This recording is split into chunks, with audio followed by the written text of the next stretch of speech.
I'm done with my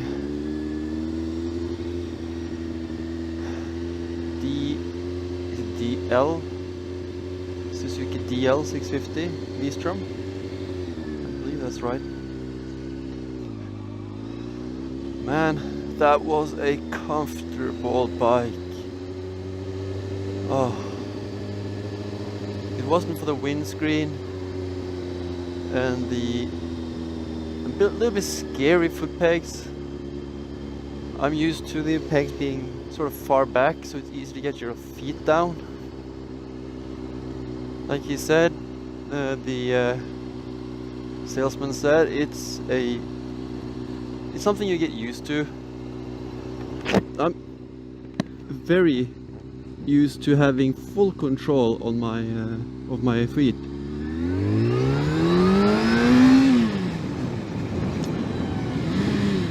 But after trying a naked bike, or a naked bike, not naked bikes, starting to appreciate what I have. I mean, yeah, my arms are getting tired already, and I have ridden for 1 minute, maybe. But yeah, it's if all I'm looking for is comfort, then the adventure bikes are probably the way to go. Because as far as comfort goes, that was a completely other level. There were a lot of shaking. Not a huge fan of the shaking.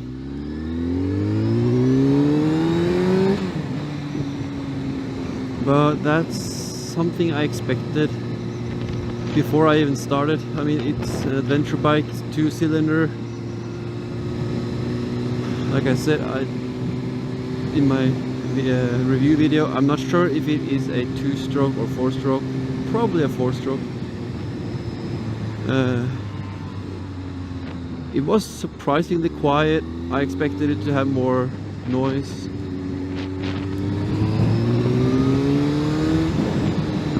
But all in all, I'd say better peg situation and better windscreen. The only thing you'd be stuck with is the shaking, and I'm not sure if the shaking would be a bit much after a while. It felt like it would be bothersome after a while, because there were a lot of shaking, and it's not pleasant to get shook around like that. So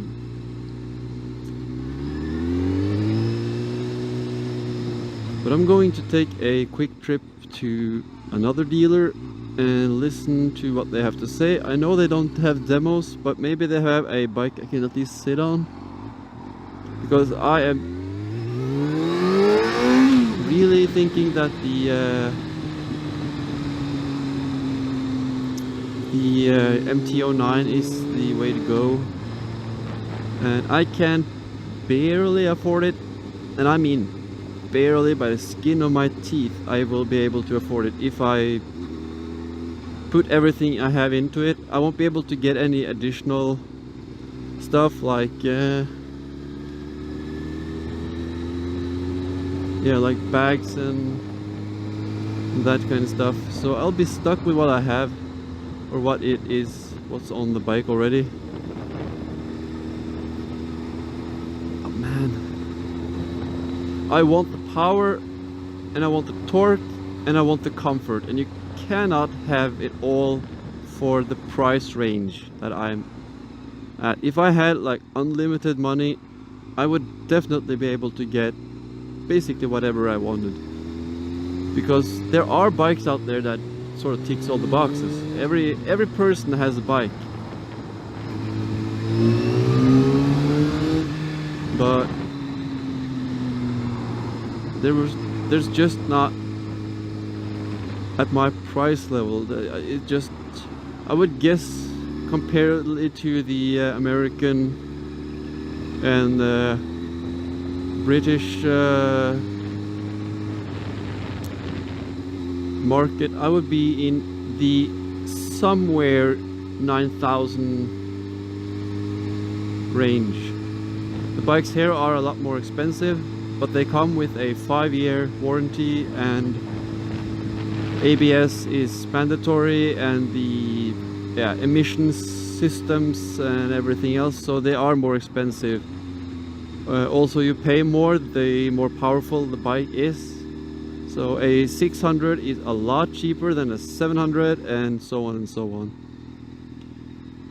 Both because of emissions and torque and horsepowers. And so if you buy a middle class, like, I don't know what it's called, I think it's called trainer bikes in the US and Britain, which is limited horsepowers, and yeah, those bikes you can get cheaper because of that, but if you want the full power later, you have to pay. And it's basically not free.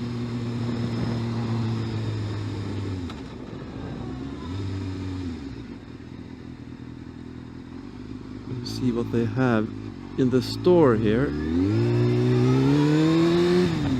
I don't expect them to have a lot, but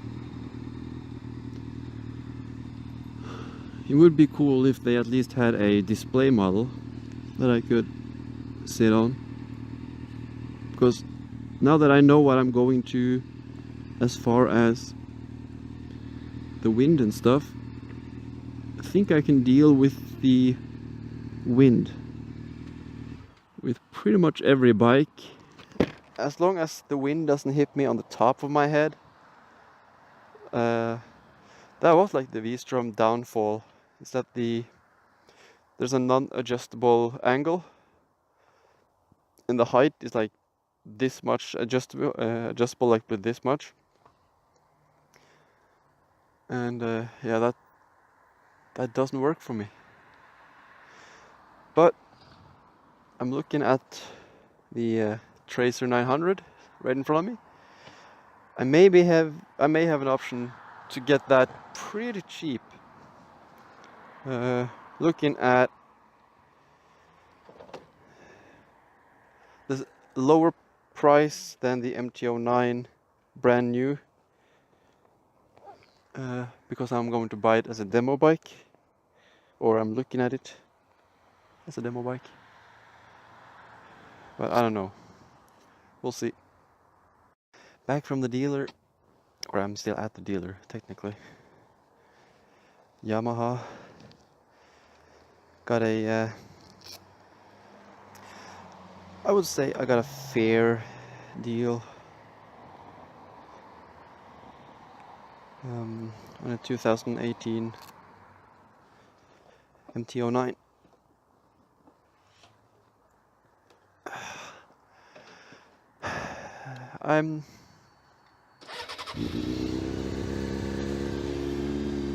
I really want that bike. It feels like I just sat on it. I have been able to test it, but it feels like a comfortable bike. You sit a lot more upright, not completely upright, but more upright.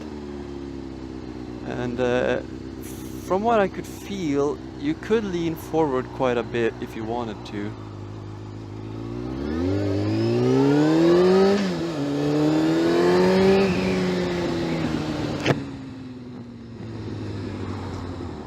So the question basically is if I can get the cash, because I haven't sold this bike yet, obviously. I have an offer that I may get today.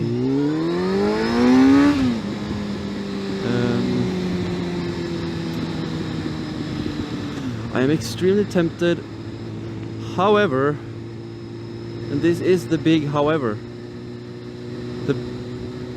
going down the amount I have on a 2018 model, I could basically wait until next year spring and sell this bike for more and get a 2019 version.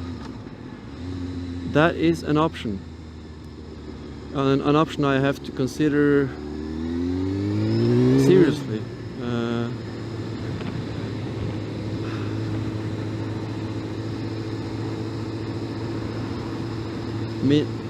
Buying it now, it would suck that I can't use it more than for like maybe a month, and then the winter sets in and snow and ice and all that stuff. It would be really sad. Then again, if I get it next spring, I don't know how about the waiting period. They may only get in a certain amount, and it's a really popular bike, and I may end up having to wait like until mid-summer until I actually get the new bike. And of course now I can get the black one, which is the one that I think I want most. I don't know what will be available next year.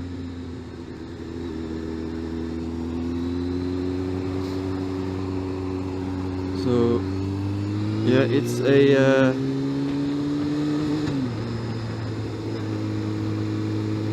choice. I like having choices, but I really would have liked to test drive it first, because I have no idea of the characteristics,